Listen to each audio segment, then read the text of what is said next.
hadir di bait kudusnya. Saat umat mencari wajahnya, berseru berdoa, bersujud menyembah, dan menikmati kehadirannya. Tuhan mau dekat dengan umatnya. Terima kasih Tuhan, sebuah kasih karunia. Segenap hatinya berseru berdoa, bersujud menyembah, dan menikmati kehadirannya. Hadiratmu memenuhiku, hadirat kudusmu penuhi baitmu, dan ku tersungkur menyembahmu. Yang ku nampak hanya kemuliaan hadiratmu Tuhan. Saudara, saya tadi berbincang-bincang dengan seorang rekan, dan kami dalam pembicaraan sampai dalam kata worship. Dan saya dapat sesuatu yang menjadi, ini saya ingin sampaikan. Di dalam perjanjian lama dikatakan Allah itu bersemayam di atas pujian. Tetapi waktu Yesus bertemu dengan orang perempuan Samaria, coba Yohanes 4 ayat 23. Dan seringkali ada terjemahan yang salah, Bapa menghendaki penyembah, seperti itu. Bahasa Inggrisnya, bahasa aslinya, Bapa mencari.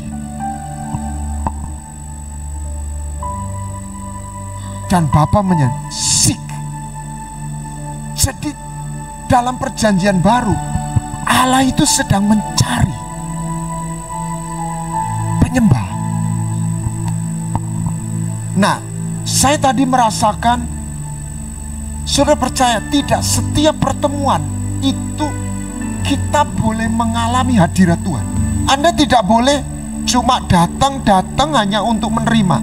Anda dan saya harus mencari bagaimana menemukan panggilan dan fungsi. Amin. Karena kita bukan batu yang mati, kita batu yang hidup.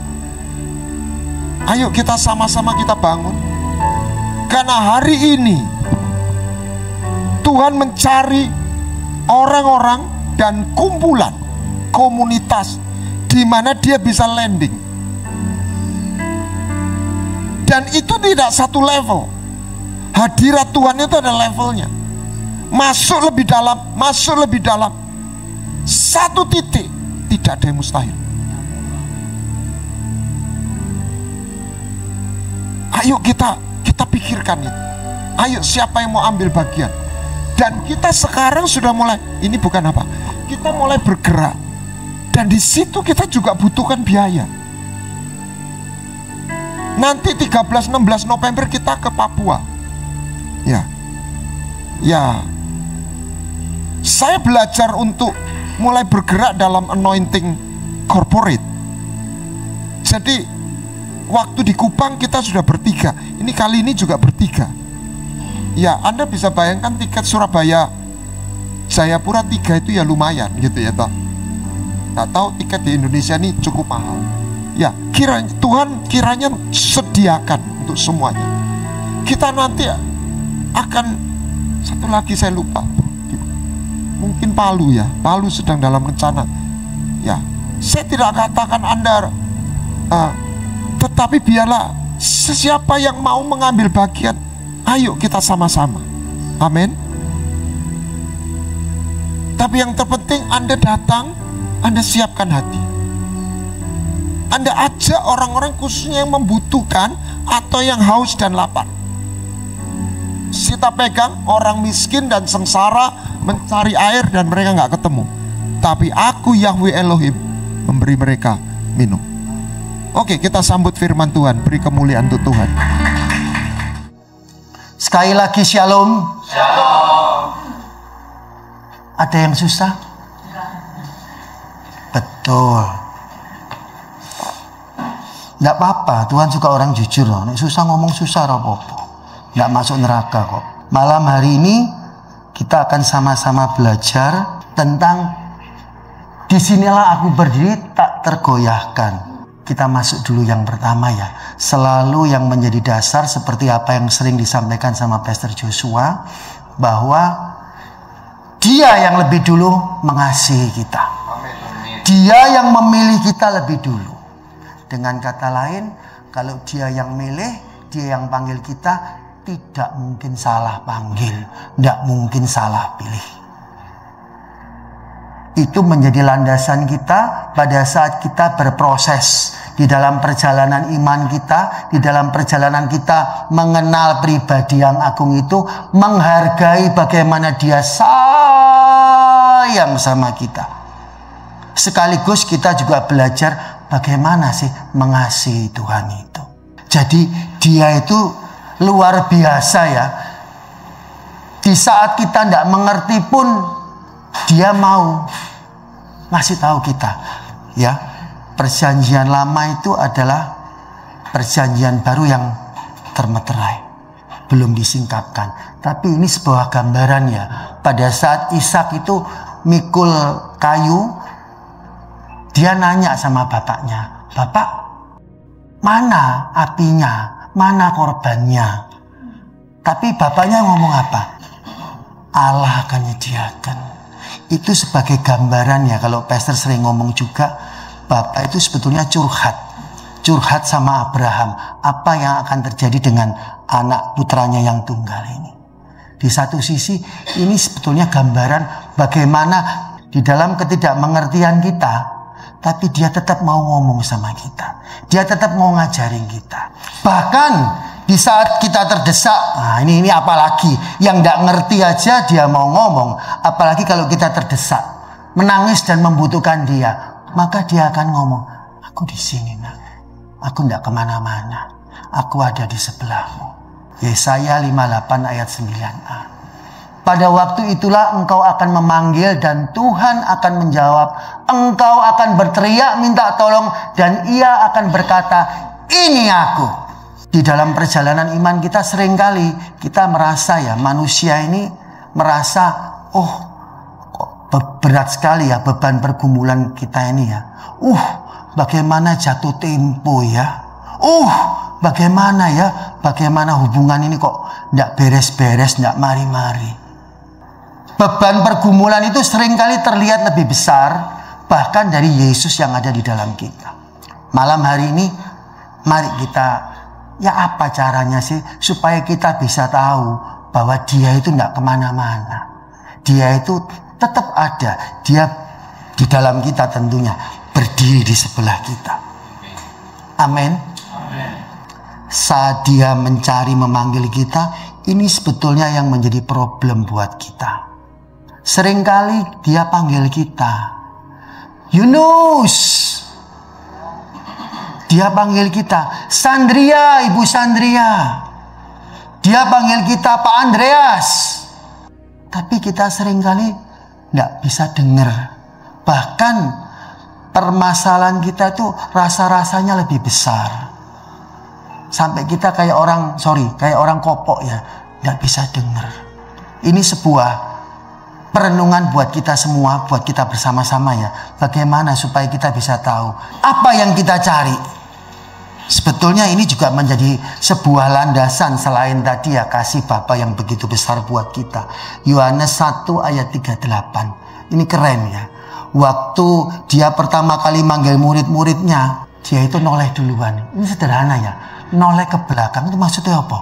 Dia itu tahu kita itu kepingin deket sama Dia. Dia ngerti. Apa yang kamu cari? Hari ini pada saat kita mau ketemu Yesus, kita itu mau cari apa sama Yesus? Supaya kita lebih dalam lagi, sebetulnya ya sering kali disampaikan juga, Yesus tuh mengasihi sama semua orang. Katakan amin. Dia memberi matahari yang sama, baik kepada orang fasik maupun kepada orang baik. Tapi dia mau menyatakan kasihnya yang personal kepada kita semua yang duduk di ruangan ini, maupun yang akan mendengar kebenaran firman ini lewat rekaman. Katakan amin. Nah, masalahnya kita sendiri seperti apa responnya? Dia sebetulnya cari murid, orang yang mau mengikut dia. Kepada orang banyak dia katakan percayalah kepada aku, tapi kepada orang-orang tertentu diajak jadi muridnya dia. Ini seringkali kita merasa, oh belum wayanya Pak, saya tak jadi jemaat biasa saja. Ya itu bukan salah ya, tapi malam hari ini ada ajakan yang naik kelas lagi. Jadilah seorang murid. Supaya apa? Supaya kita bisa menjadi bagian dalam kegerakannya. Tadi Pastor beberapa kali sampaikan kegerakan yang Tuhan percayakan. Dan itu memang butuh orang-orang yang mau rela mendengar, mau dan rela untuk belajar.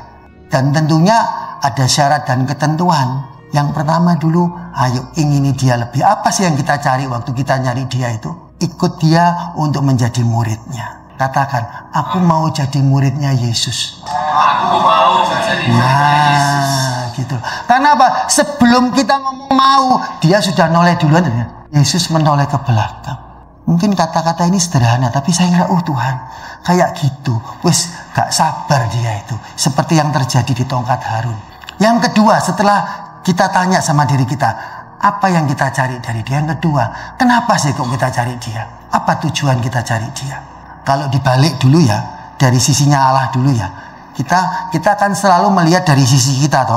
Oh aku butuh ini, aku perlu disembuhkan, perlu dipulihkan, aku banyak butuhnya. Tapi malam hari ini ayo kita lihat dari sisinya Tuhan seperti apa sih. Lukas 15 ayat 20. Waktu kita ini berdosa, dia yang cari kita loh. Dia yang kejar kita lebih dulu. Ketika ia masih jauh, ayahnya telah melihatnya. Lalu tergeraklah hatinya oleh belas kasihan.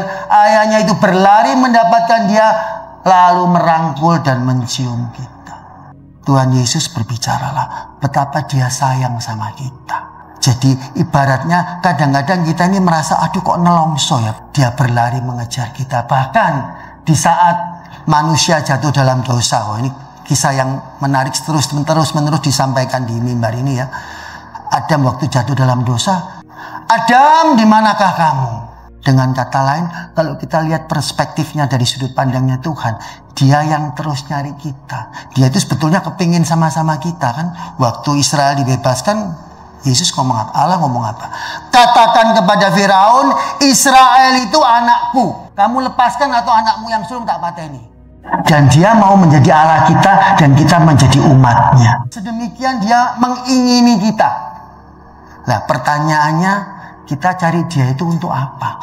Kalau kita kembalikan kepada apa yang telah kita pelajari di sini ya, di wadah ini, kita akan mengalami perjumpaan dengan hati Bapa. Itu dulu yang pertama. Karena apa? Banyak orang Kristen termasuk yang ngomong, itu lahir perocot Kristen, tapi belum tentu kenal Allah. Tapi sok pede, seakan-akan sudah kenal Allah.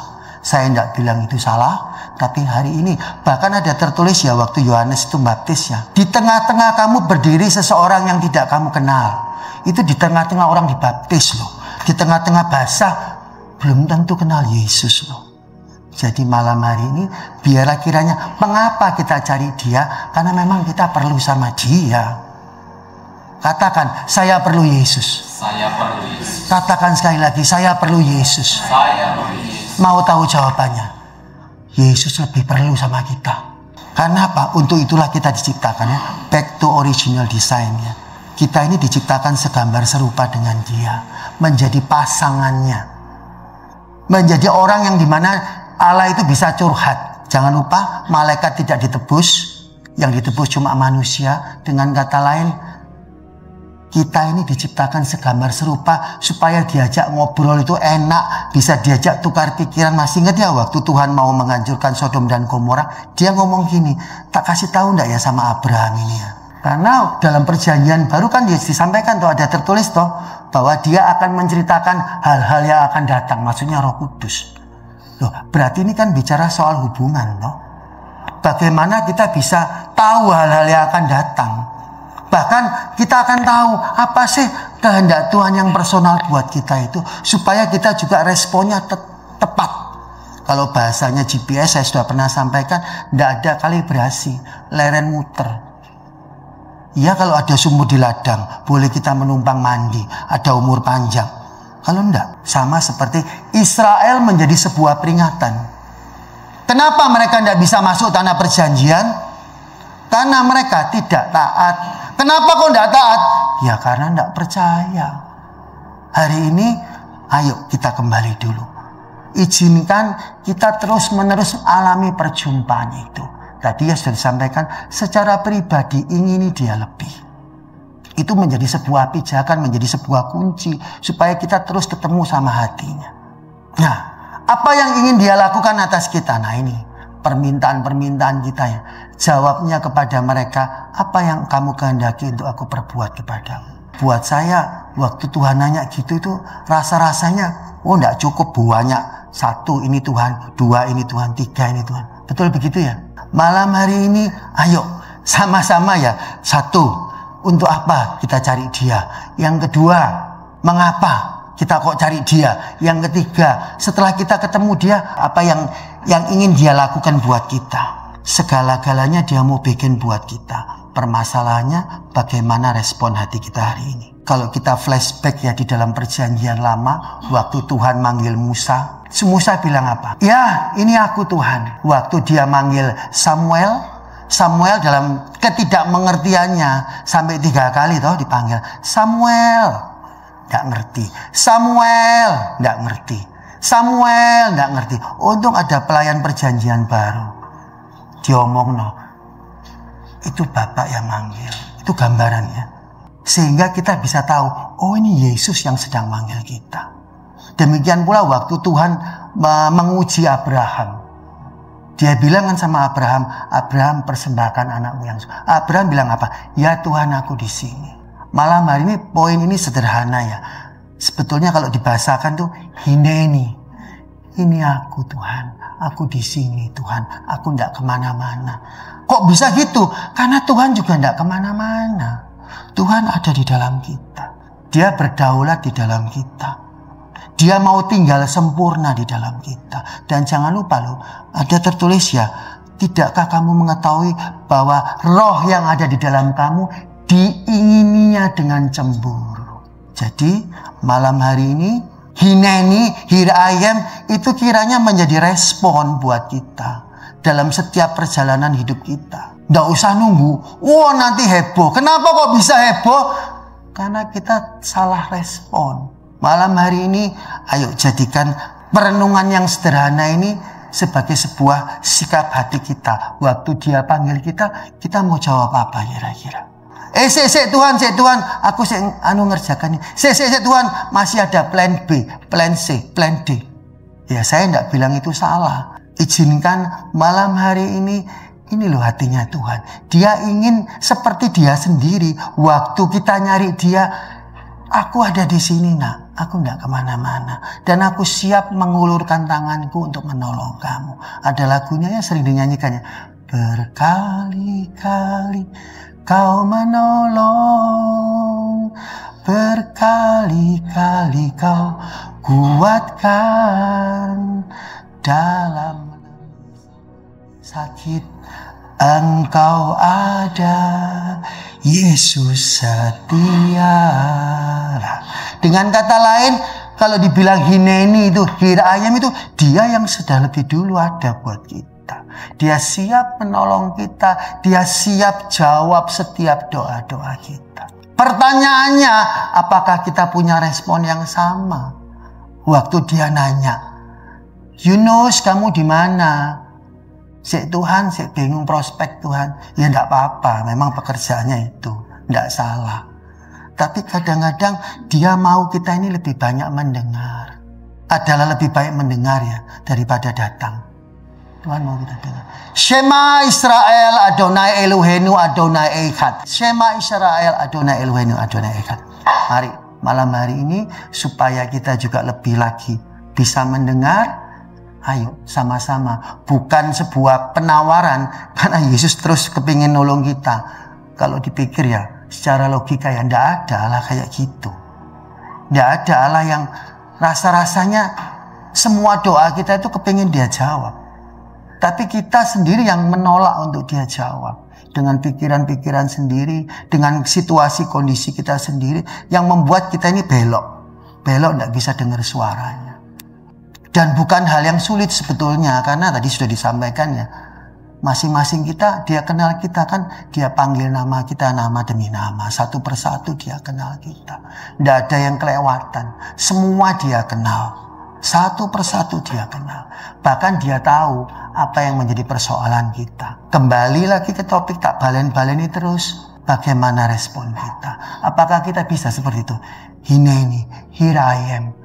Aku di sini Tuhan. Aku tidak kemana-mana. Aku siap mendengar instruksimu. Aku siap mendengar apa yang kau mau lakukan atas aku.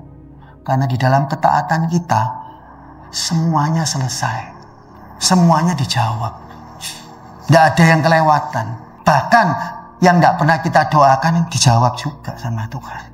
Mungkin dari saya, renungan yang sederhana ini kiranya membawa kita mengenal pribadinya.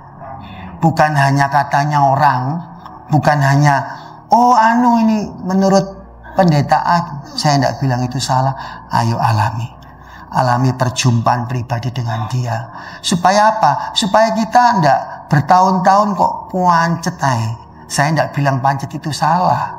Oh saya seperti Tuhan Yesus Pak. Dahulu sekarang sampai selama-lamanya sama. Ya tidak seperti itu. Tuhan mau kita bertumbuh. Bukan hanya bertumbuh. Tuhan mau kita berbuah. Buahnya juga harus lebat dan dirasakan manis oleh orang-orang yang di sekitar kita. Terutama oleh Tuhan dulu ya. Orang-orang di sekitar kita. Dari mana? Dari Yerusalem dulu. Dari keluarga kita di sekitar. Tadi doanya Rosa ya. Orang-orang di sekitar kita. Itu bisa kita capai dengan cara ini.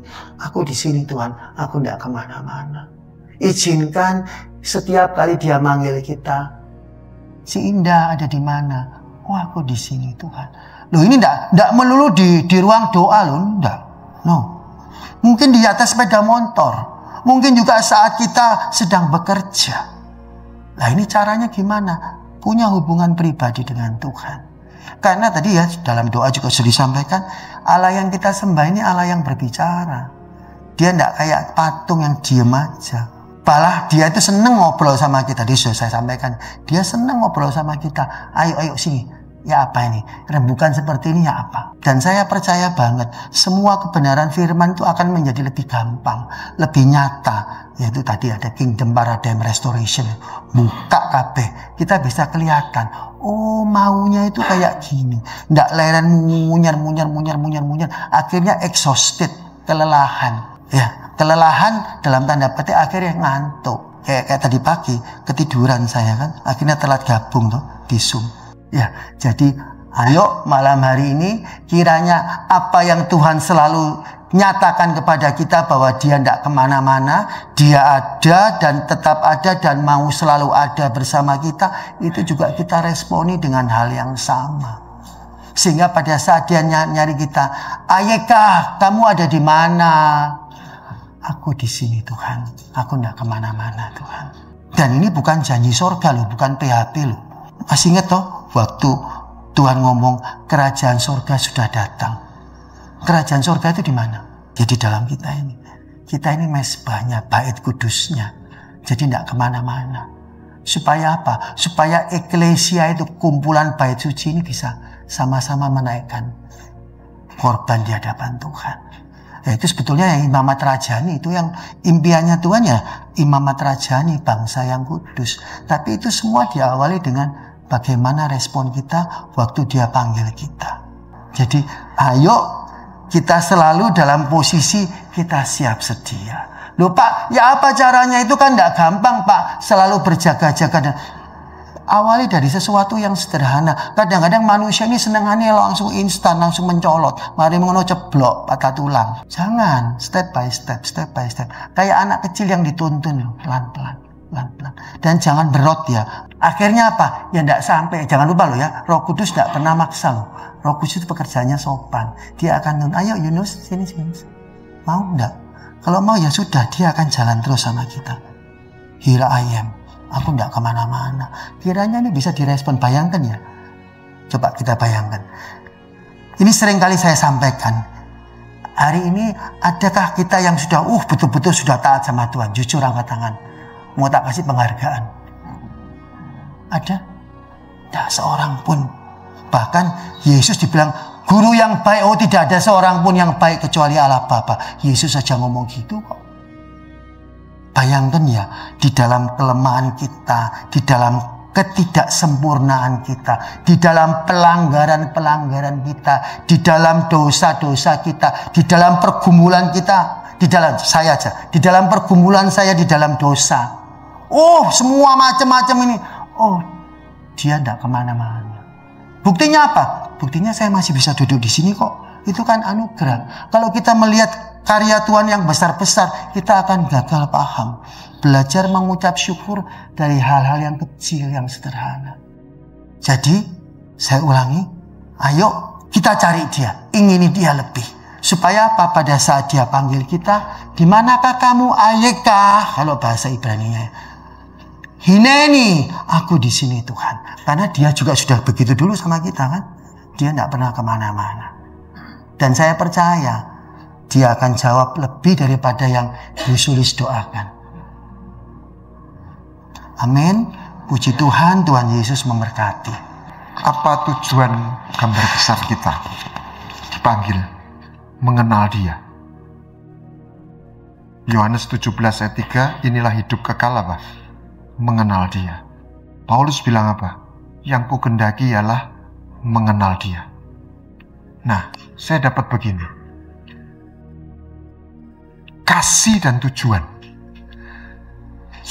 Ini saya sebagai bapak pernah ditanya, kamu tidak manggil anakmu yang di luar negeri pulang ke Surabaya, Indonesia? Saya nggak berani, karena saya nggak punya perusahaan.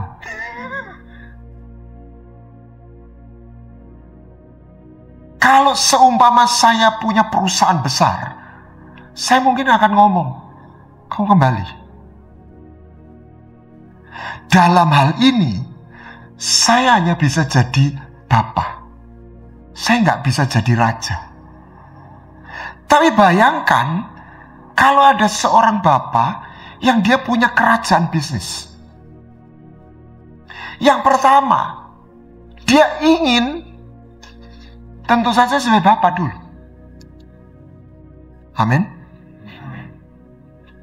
Dia ingin anaknya bisa melihat dan mengerti cintanya.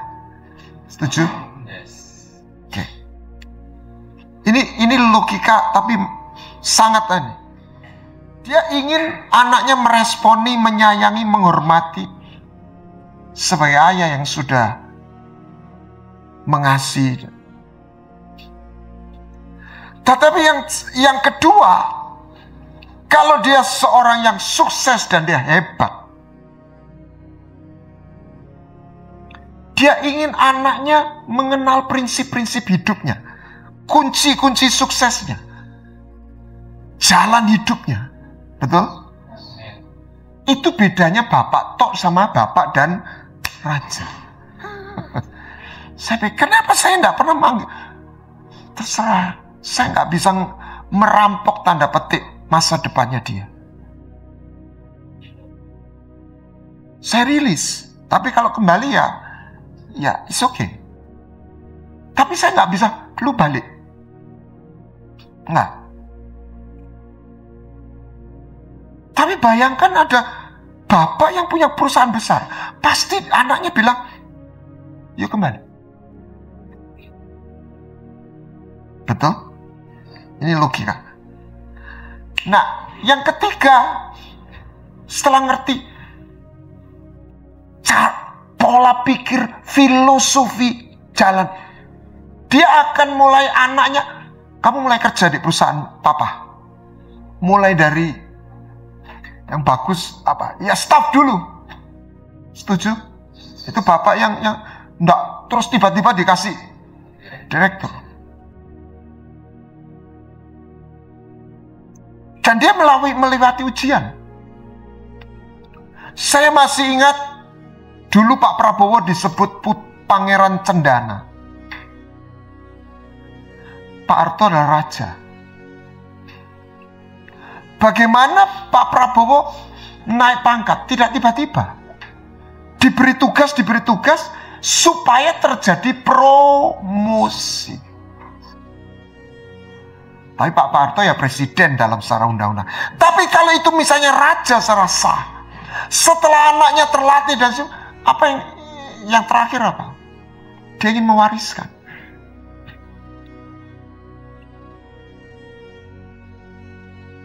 Saya bilang, wow. Babi kita ini bukan cuma babi. Dia raja. Saya kaitkan dengan apa yang disampaikan Pak Dewi. Dia mau ngajak ngomong kita. You have to spend a certain time. Tadi itu menunggu, mendengar. Di situ satu proses, engkau ngerti pola pikirnya. Amin. Tapi dimulai kita percaya kebaikannya, kita ngalami kebaikannya. Tapi setelah kita ngalami kebaikannya, kita mulai, dia kan bukan cuma baik, dia hebat, saya sebagai istilah, dia keren. Kalau Anda lihat your father itu bukan cuma baik, dia admire, dia glorious.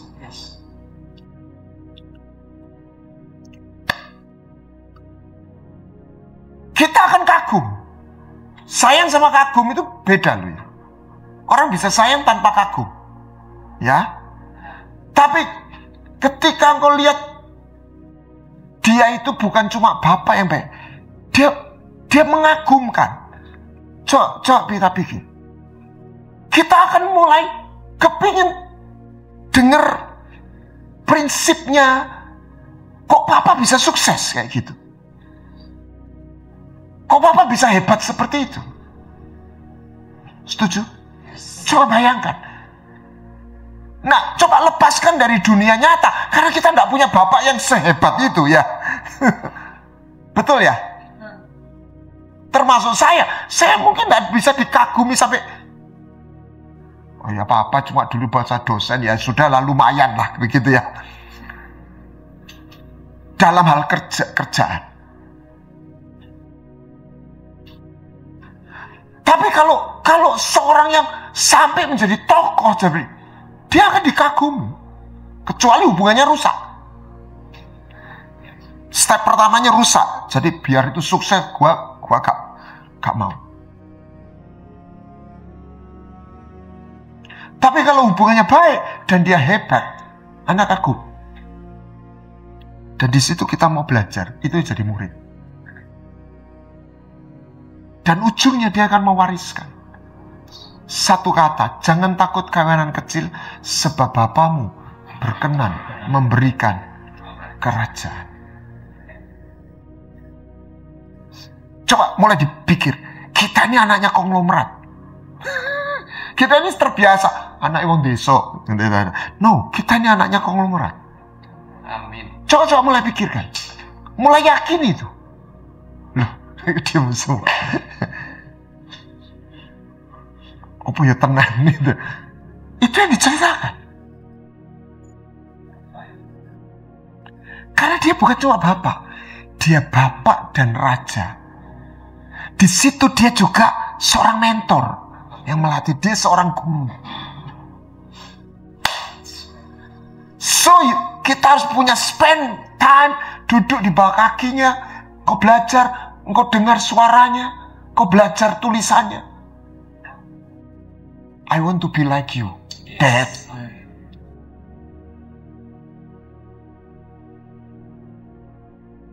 This is a kingdom. Saya bilang, iya, dia itu bukan bapak toh. Dia itu bapak raja dan mentor. Saya nggak jadi raja.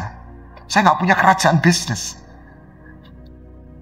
Pak Yunus misalnya, kamu pulang ke sini. Udah lah ya, kamu punya kerjaan yang udah kamu go ahead gitu ya tak. Karena kita nggak punya kerajaan bisnis.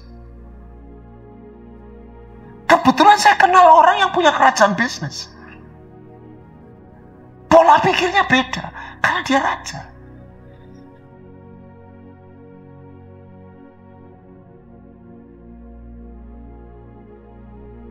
Tapi bukan anak itu ambisi kedudukan dulu, dimulai dari bapaknya.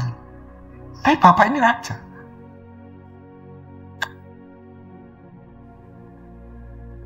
Siapa mau terima kerajaan? Yes. Siapa mulai percaya kita ini anaknya bos segala bos, raja segala raja. Nah, kembali lagi, kita ini diadopsi, kita ini mantan anak jalanan. Jadi anaknya konglomerat, raja. Mental kita, cara kita pikir harus dirubah. Itulah metanoia. Ayo kita mulai masukkan, renungkan itu, ucapkan, aku anak raja segala raja.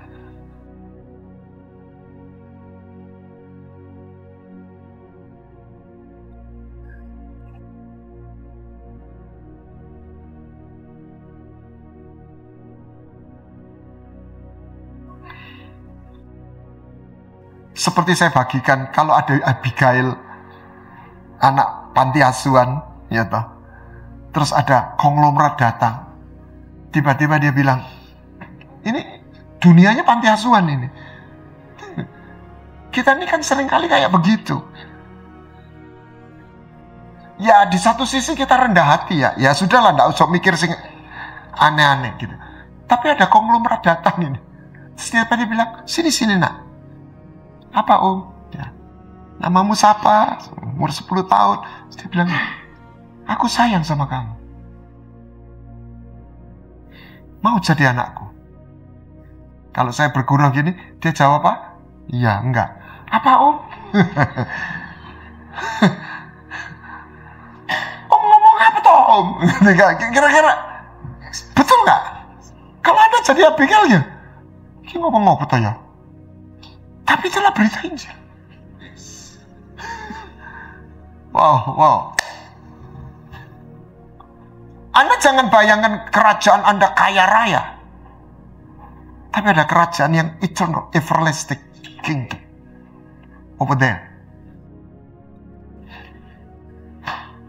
Istilah yang terkecil mungkin di sana lebih kaya dari konglomerat di bumi. Mungkin begitu. Secara fisik. I don't know.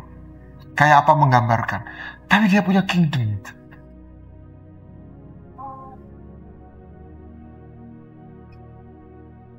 Ayo, di-digest, dikemah. Katakan, aku anaknya raja. Aku anaknya raja. Dia adopsi aku.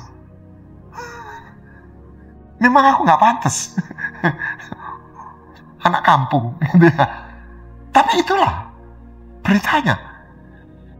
Yang dia mau, kalau Anda mau kasih hadiah, percaya. Itu hadiahnya tuh, hadiah kita buat Tuhan. Dia seneng kalau kita percaya. Walaupun gak masuk akal.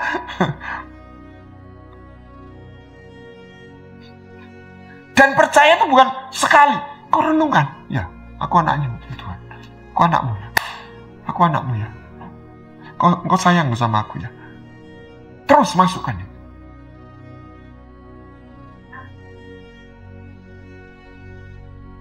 Ayo kita bersyukur dia Bapak, tapi sembah dia.